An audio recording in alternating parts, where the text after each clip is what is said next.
hablaremos a detalle de estos temas. Le agradezco mucho al periodista Oscar Balmen.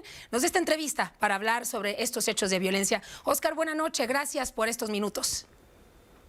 Michelle, qué gusto saludarte. Buenas noches, saludos al auditorio. Buenas noches, Oscar. Pues ya la presidenta en la mañana hablaba de un objetivo dentro del lugar. Hasta este momento se habla de 2 personas relacionadas al crimen organizado, pero además se habla en general como si esto fuera un hecho aislado. Oscar, en tus redes sociales leí hace unos minutos que hay todo un antecedente. No es un hecho aislado lo que está ocurriendo en Querétaro, porque hay otros hechos de violencia y los colectivos de búsqueda, por dar un ejemplo, han venido marcando y han hecho una crónica de violencia que derivan en este tipo de hechos en este estado. Sí, hay 2 estados donde se ha mantenido la narrativa de que son como una especie de burbujas donde la violencia del crimen organizado no ha llegado. Es el caso de Yucatán y el caso de Querétaro. Y en Querétaro, durante mucho tiempo, los gobiernos estatales, que han sido oposición en los últimos años a los gobiernos de Morena, por ser de extracción panista, pues han mantenido esta idea de que en realidad el crimen organizado no opera en su estado. En el caso de Querétaro sabemos, por ejemplo, que operan al menos 5 grupos criminales.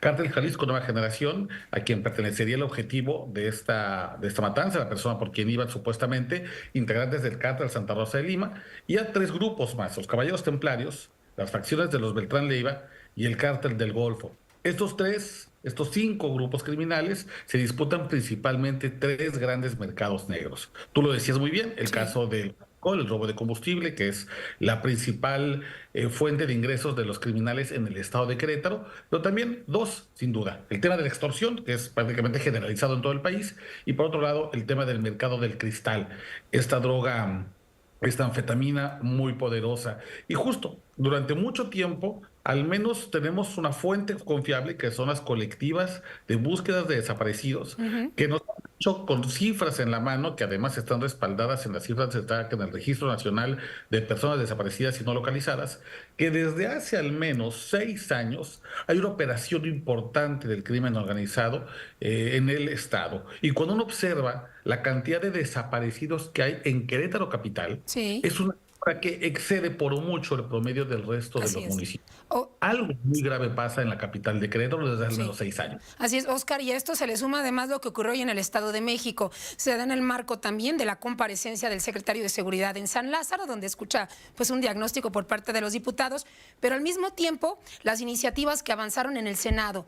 Con todo este escenario, un Estado como Querétaro está listo para detener personas, está listo para erradicar este tipo de hechos, no se presente a lo mejor un efecto cucaracha luego de lo que ocurrió en este bar. ¿Tú cómo lo ves? Bueno, Querétaro siempre tiene un problema generalizado ya de crimen organizado. El problema es que simplemente el gobernador no lo había querido aceptar y había contado con la suerte, entre comillas, de no tener este tipo de eventos.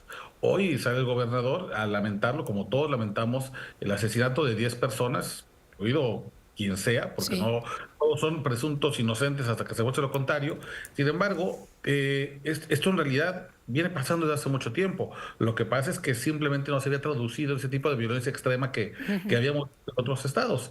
Y por supuesto, claro, vamos a ver qué tan eficiente es el aparato de seguridad del gobernador de Querétaro. Por un lado, no pudo prevenir esta masacre. Veremos si tiene la capacidad de encontrar a los culpables y darle a la gente de Querétaro, que hoy tiene una sensación altísima de inseguridad, la certeza de que en su estado se cumple el Estado de Derecho. Yo creo que ese es el gran reto que viene, convencer a la ciudadanía de que quien cometa un delito de este tipo va a encontrar castigo pronto con las autoridades estatales y coordinadas con la autoridad federal. Así es, Oscar, y es muy interesante ver, bueno, sale muchas horas después a dar su versión como gobernador, que estas cosas no se van a permitir, pero además hizo algo que hacen muchos gobernadores, pues de inmediato revelar la identidad de quienes habían sido atacados para mitigar un poco el efecto de los inocentes que murieron lamentablemente en este lugar, y hay que hablar, hay 13 más heridos y 2 heridos de gravedad todavía que buscan salir de esta situación. Oscar, un placer platicar contigo, espero nos des la oportunidad próximamente de seguir hablando de este tema.